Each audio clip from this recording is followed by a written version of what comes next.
Mr. Klingner, President Trump is going into a second summit with Kim Jong-un, we know, at the end of this month. Having learned from the first summit and the subsequent year or so, what do you think he could improve upon this time? Well, we certainly don't want to repeat the mistakes of Singapore, and I think there were three main mistakes. One is, again, the U.S. accepted from North Korea a vague, poorly crafted document which didn't clearly delineate everyone's requirements and their actions. It didn't include verification, et cetera. The second was unilateral concessions. The U.S. canceled military exercises, which has been the gift that keeps on giving for North Korea. There have been 9 military exercises canceled since then and constraints placed on additional exercises.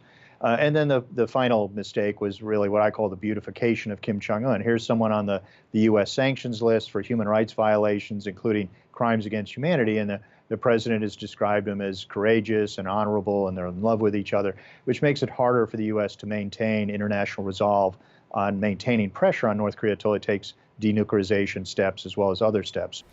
DNI Dan Coates has said that in the intel community's estimation that North Korea doesn't have a true intention of denuclearization.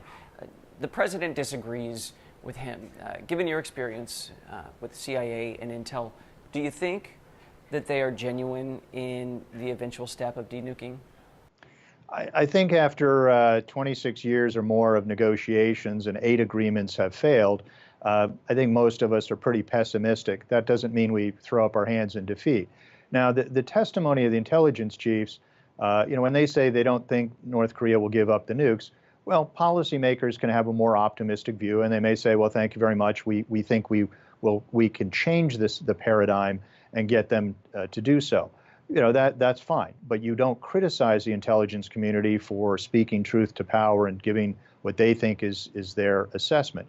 What's also important in the testimony by the intelligence chiefs is that they pointed out that North Korea has not taken any steps to denuclearize and that it continues to nuclearize. So when the president claims there's been progress, when Secretary Pompeo claims that North Korea embraced the concept of CVID and others, that's just flat out wrong. So you need to at least work from a common base of facts. Do you think we should have a team on the ground, or at least going in and out of some neutral location regularly, to hammer out some of these lower level details that can then build into a crescendo down the road between Kim and Trump signing something that's more concrete?